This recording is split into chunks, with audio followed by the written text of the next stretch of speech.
Sa ibang balita mga kapuso, tuluyang nalusaw ang Bagyong Luis. Nag-iwan yan ng mga pinsala sa iba't ibang bahagi ng Luzon, lalo na sa norte. Dahil diyan, libu-libong pamilya ang kinailangang ilikas. Nakatutok si Ian Cruz. Nagpabaha ang mga pag-ulan sa La Union kahapon. Sa ilang kalsada sa San Fernando City, itinulak na lang ang ilang sasakyan dahil sa baha. Pahirapan sa pagmamaneho ang mga motorista.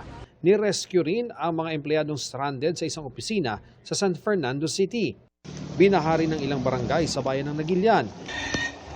May mga nilikas na alagang baboy sa isang barangay. Yung motor ko, hindi ko na naitaan kaya iniwan ko na lang po sa ibang barangay yung motor ko, ma'am. Malulunod na po sila kaya yung mga baboy po pinunta na po sa mas mataas na lugar. Mga alagang baka naman sana ang kukunin ng dalawang ito sa isa pang barangay pero sila ang na-stranded. Mabilis din ang pagtaas ng baha sa barangay Mamating Sur kasabay ng malakas sa pabugso-bugsong hangin. May mga nabuwal ding puno sa ilang lugar dahil sa lakas ng hangin kaya nagkasa ng clearing operations ang Kapitolyo. Yung iba pong mga tahanan, may mga nagsiliparan po ang bubong, may mga signages din po na natanggal dahil po sa lakas po ng hangin po. Halos 200 pamilya ang inilikas sa mga evacuation center.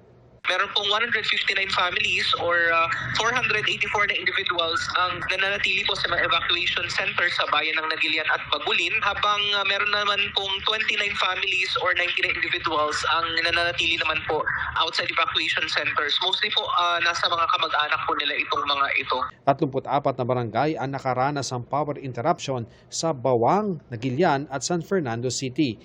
Binahari ng ilang kalsada sa Lingayen, Pangasinan. Mahigit isang talampakan ang taas ng baha sa isang ito kaya hindi makadaan ng light vehicles. Hindi na makalusong yung tubig dito. Iniiwasan na namin yung parting malalim. Humihingi din po kami ng tulong sa mga MRF and then po kay Menro po.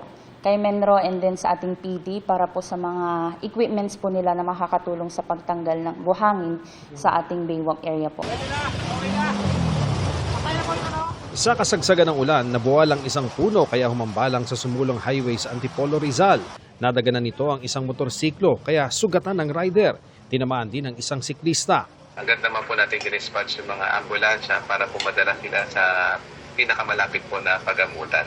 Bumagsak din ang isang poste ng kuryente kaya sumikip ang daloy ng trapiko. Nagmamadaling inani ng mga magsasaka ang mga tanim nilang carrots sa Atok Benguet habang bumubuhos ang ulan. Pwede kasing masira ang itinanim kung di pa aanihin. Pero sa kanila, perwisyo yan. Biyaya naman yan sa mga tanim ng mga magsasaka sa Kasiguran, Aurora. Kasi nung nakaraan halos matuyo na yung tubigan, nagbibitak-bitak na po yung lupa namin na nandito. 50-50 na makasurvive pa yung tanim namin. So ngayon po ay thankful po kami. Sa Baguio City, pansamantalang isinara sa non-residents ang Cannon Road dahil sa delikadong road conditions. Pinag-iingat ng lokal na pamahalaan ng mga motorista at inabisuan silang dumaan sa mga alternatibong ruta. Nagpabagal naman sa daloy ng trapiko ang baha sa Nagilian Road sa Barangay Irisan kahapon bago maglandfall ang bagyo. Sa gitna yan ng isinasagawang drainage widening sa lugar ng DPWH personnel.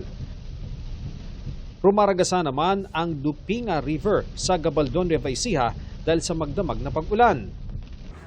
Habang sa Cabanatuan City, mistulang ilog na ang isang kalsada dahil sa baha.